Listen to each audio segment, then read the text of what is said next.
백문이 불여일견이라는 말이 있죠. 아무리 많이 들어도 한번 보는 것만 못하다라는 그런 이야기입니다. 실제로 경험하는 것이 중요하다는 얘기인데요. 예를 들자면 밴쿠버의 어느 식당이 맛있다, 좋다, 이런 분위기가 좋다라는 이야기를 이 사람 저 사람들한테 듣는 것도 그 음식점이 괜찮구나 라고 우리가 깨닫지만 내가 직접 가서 한번 보면 이 가게가 이래서 유명하구나, 분위기가 좋구나, 이런 것들을 알게 된다는 거죠. 그러니까 내가 직접 보지 않고서는 그 듣는 이야기들은 이렇게 큰 감흥이 없고 힘이 되지 않고 때로는 권위를 갖지 못한다라고 하는 것입니다. 오늘 이야기의 전후 사정을 좀 제가 이야기하도록 하겠습니다. 이제부터는 제가 우리 아이들에게 잠깐 설명을 좀 하고 그 다음에 여러분들한테 설교를 할 텐데, 제가 아이들한테 이야기하는 내용은 오늘 전반적인 이야기이기 때문에 집중, 알겠지? 집중해 주세요. 예수님께서 부활하시는 주일 아침에 세 명의 마리아가 예수님이 묻혀있는 그 무덤에 달려갔어요. 달려가서 보니까 왜 달려갔냐면 예수님의 시신에 향품을 발라주기 위해서 간 거예요.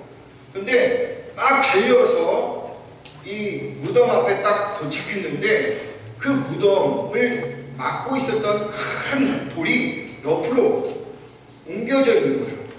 너무 놀랐어, 이 세 명의 여자는. 그래서 정신없이 그 시신이 있는, 예수님이 죽은 시신이 있는 동굴 안으로 들어갔어요. 그런데 그 동굴 안에는 시신이 있었을까 없었을까? 예수님의 없었어요. 예수님의 몸이 없었단 말이에요. 이 세 명의 여자들이 너무 놀라서 막 어쩔 줄 모르고 있었는데, 그때 옆에서 어떤 하얀 옷을 입은 사람이 예수님은 여기 있지 아니하고 예수님께서 여러분들에게 죽기 전에 말씀하신 대로 갈릴리로, 부활하신 것처럼 갈릴리로 가서 예수님이 있겠다라고 한 것처럼 갈릴리로 갔습니다 라고 이야기를 했어요. 그랬더니 이 세 명의 여자들이 그 이야기를 듣고 나서 뒤를 돌아보지도 않고 막 달려서 제자들이 모여 있었던 숙소, 방에, 룸에 갔어요. 하우스에 가갖고 이렇게 예수님께서 지금 시신이 없어졌어요. 예수님께서 부활했다라고 어떤 하얀 옷 입은 사람이 이야기했어요 라고 이야기를 한 거예요. 그랬더니 그 이야기를 들은 두 명의 사람, 베드로와 요한이 즉각적으로 달려갔어요. 그 예수님이 있었던 그 무덤에 가본 거야. 가봤는데 이 세 명의 여자들이 말한 대로 거기에 없는 거야. 예수님의 시신이 없어요. 그래서 실망하고 이 베드로와 요한도 다시 자기가 있던 집으로 돌아온 거예요. 그리고 나서 몇 시간이 지난 후에 글로바라고 하는 한 사람과 그리고 또 한 명의 제자가 그 이야기를 듣고 그냥 예루살렘에서 엠마오로 가고 있었어요. 한 10km 떨어져 있었던 그 엠마오를 향해서 두 사람이 실망하면서 예수님의 시신이 어디 갔지? 도대체 어떻게 된 거야? 이렇게 이야기를 하고 있었어. 그런데 어느 한 사람이 옆에서 걸어오더만 같이 이렇게 걷는 거예요. 그러면서 무슨 얘기를 하세요? 라고 물어본 거야. 여러분, 이 사람이 누구였냐면 예수님이었어요. 부활하신 예수님이었단 말이야. 그런데 이 글로바라고 하는 사람과 또 한 명의 사람이 서로 주거니 받거니 하면서도 이 옆에 있는 사람이 부활하신 예수님인지를 몰랐어요. 그랬더니 예수님께서 물어보는 거야. 무슨 얘기를 하시는 거예요? 이 글로바와 한 제자가 이야기해요. 아니, 당신은 오늘 아침 새벽에 일어난 일을 못 들었어? 예수님께서 지도자들에 의해서 죽었는데 그리고 예수님이 시신이 있어야 되는데 시신이 없어졌다는 얘기를 들었어. 지금 난리 났어. 이렇게 이야기를 한 거예요. 그래 당신은 그런 것도 몰라요? 라고 이 옆에 있었던 예수님이 예수님인지를 모르고 이야기를 하는 거예요. 그랬더니 예수님께서 자기에 대한 이야기를 해주는 거예요. 모세를 통해서 이야기했던 것, 예레미야를 통해서 이야기했던 것, 이사야를 통해서 이야기했던 것, 그리고 성경의 이곳저곳에서 이야기했던 것들을 이야기를 해주는 거예요. 그때도 몰랐어. 예수님이 옆에 같이 있는 걸 몰랐어요. 그리고 이 예수님께서 이제 이 두 사람과 헤어져서 가려고 할 때 이 사람들이 잡는 거예요. 아니 어떻게 그렇게 잘 알아? 나한테 그 이야기를 좀 더 해주세요 라고 그들을 이제 가다가 한 집에 머무르면서 식사하면서 이야기를 하려고 했었어요. 그랬더니 예수님께서 어떻게 했냐면 빵 한 조각을 딱 들고 찢어서 이것은 내 몸이라 라고 이야기했어요. 그때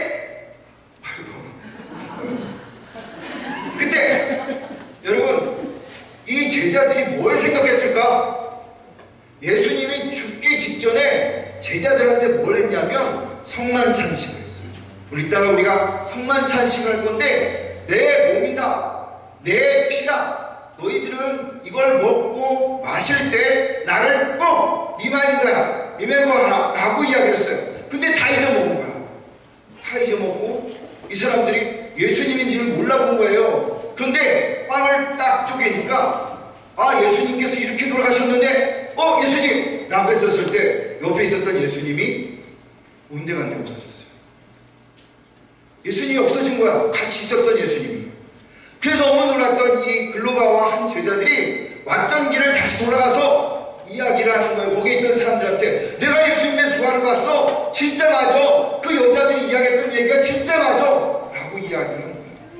그랬더니 시몬이라고 하는 사람도 이야기하고 나도 봤어. 예수님이 부활하셨대. 그러면서 그들이 뭐라고 이야기를 했냐면 이 부활의 예수님을 우리가 전해야 된다라고 이야기를 하는 거예요. 여러분 우리 친구들이 예수님의 부활을 경험한 우리들이 되어져야 하고 그 예수님을 전하는 사람이 되어져야 돼요. 전하지 않으면 예수님이 옆에 있어도 몰라요. 예수님이 나와 같이 있어도 몰라요. 깨닫지 못해요. 그렇기 때문에 예수님이 부활하셨습니다 라고 전할 때 비로소 예수님께서 나의 예수님이 되시고 부활하신 예수님이 되신다는 거예요. 그래서 그 부활의 주님을 우리가 전해야 된다는 것입니다. 이제 여러분들한테 이야기해요. 오늘 본문에 보면 세 종류의 사람들이 나와요. 22절부터 24절까지 자세히 보면 부활과 연결된 세 그룹이 나옵니다. 빈 무덤을 첫 번째로 달려갔던 여인들 한 그룹, 그 여인들의 말을 듣고 달려간 베드로와 요한, 그리고 이야기를 듣고도 여인들의 이야기를 듣고도 여전히 숙소에 머물고 있었던 제자들. 이 세 그룹이 오늘 본문에 나옵니다. 그런데 저는 이 세 그룹을 다시 두 그룹으로 나눌 수 있겠다 생각합니다. 부활을 보려는 자들과 그렇지 못하는 자들이라는 이 말을 제가 오늘 제목으로 정한 듣는 부활과 보는 부활로 나누고 싶습니다. 24절 말씀에 보면 우리와 함께한 자 중에 두어 사람이 무덤가라고 기록이 되어 있죠. 이 말은 두 사람 말고는 무덤에 다른 사람들은 가지 않았다는 겁니다. 그 숙소에 여러 사람들이 있었는데 이 여인들의 이야기를 듣고 반사적으로 달려간 사람은 두 사람밖에 없었어요. 베드로와 요한이었다고 하는 겁니다. 그렇다면 왜 그 숙소에 여러 그런 사람들이 있었음에도 불구하고 제자들이 나머지 사람들이 가지 않았을까요? 죽음의 두려움 때문입니다. 유대인들이 무서웠었어요. 예수님의 제자라고 하는 것이 발각되면 자신들도 예수님처럼 십자가에 못 박혀 죽을 수도 있겠다 그런 생각에 나올 수가 없었어요. 그냥 숙소에 머물고 있었다라고 하는 겁니다. 쉽게 말하면 죽음의 두려움이 부활을 보고자 하는 그 열망보다 더 컸기 때문에 그래서 그들은 그곳에 남아 있을 수밖에 없었다는 겁니다. 여러분 듣는 부활 그건 100%의 부활이 아니라 생각합니다. 왜냐하면 그 듣는 부활, 누구를 통해서 듣는 부활은 내가 직접 보는 그런 부활이 아니기 때문에 그 정보와 지식이 왜곡되어질 수도 있습니다. 여러분 가끔 어떤 소문을 듣잖아요. 근데 그 소문을 나중에 알고 보면 팩트가 아닌 경우가 참 많습니다. 왜 그렇습니까? 그 이야기가, 원 이야기가 정해지고 전해질 때 그 전해지는 사람들의 그런 감정과 생각들이 거기에 덧붙여서 더 풀려지기도 하고 더 왜곡되어지기도 하는 것입니다. 그래서 듣는 부활, 누군가로부터 듣는 부활은 진짜 부활이 아니라고 저는 생각합니다. 진짜 부활은 보는 부활이라고 하는 거죠. 여인들과 베드로와 요한, 이들은 부활에 대한 관심이 죽음의 두려움보다 더 컸던 사람이었습니다. 그래서 직접 달려가서 두 눈으로 확인하고자 그곳에 간 것이죠. 그들이라고 두려워하지 않겠습니까? 그들이라고 자기의 신분이 노출되는 것을 힘들어했었을 것이고 두려워했을 것입니다. 그런데 그 두려움을 극복하고 그들이 반사적으로 뛰어갈 수 있었던 것은 그들이 주님을 보고자 하는 그 열망이 죽음의 두려움보다 더 뛰어넘었기 때문이다라고 하는 것이죠. 무엇이 이들을 듣는 부활과 보는 부활로 나누었겠습니까? 그건 열망입니다. 주님에 대한 열망, 부활하신 주님을 만나고자 하는 열망이 그들을 갈라놓았다라고 하는 거죠.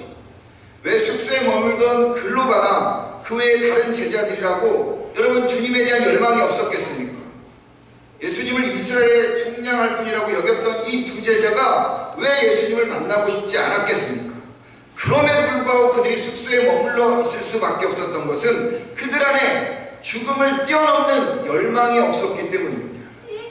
죽음의 두려움보다 부활의 주님을 만나고자 하는 열망이 부족했기 때문에 그들은 듣기만 하고 그 숙소에 머물 수밖에 없었다는 거죠.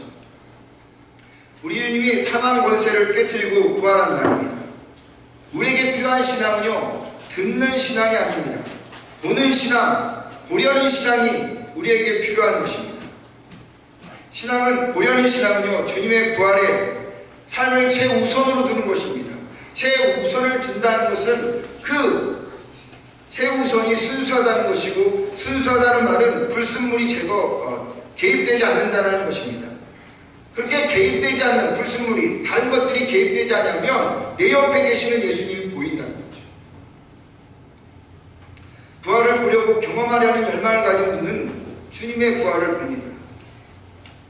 반대로 듣는 부활로만 끝난다면 글로바와 한 명의 제자처럼 옆에 계셔도 주님이 보이지 않습니다.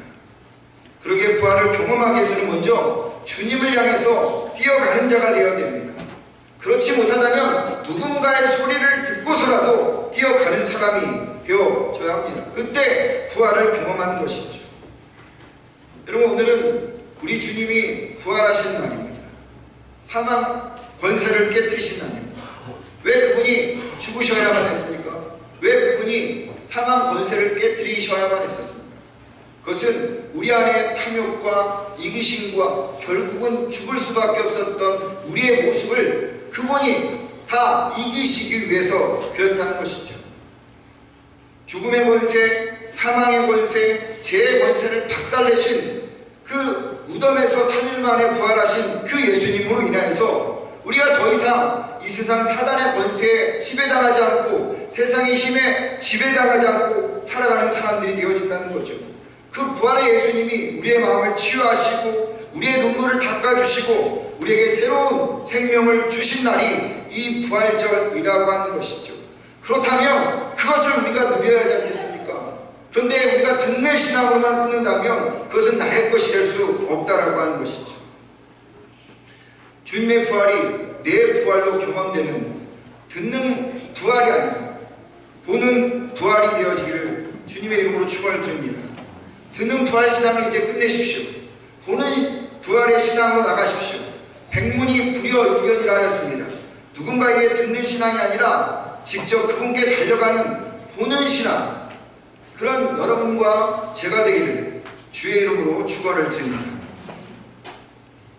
그럴 때 우리의 인생이 더 담대해집니다. 더 자유로워지고요. 어려움 속에서도 풍요로워질 것입니다. 그래서 주님과 함께하는 삶이 감사가 될 것이고 기쁨이 될 것입니다. 이것이 보는 부활의 축복입니다.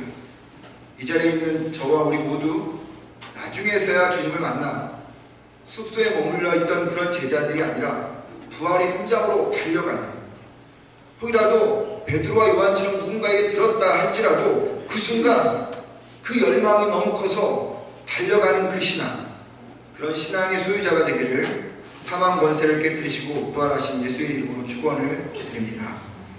우리 시간 같이 묵상하시면서 성찬식 준비하도록 하겠습니다.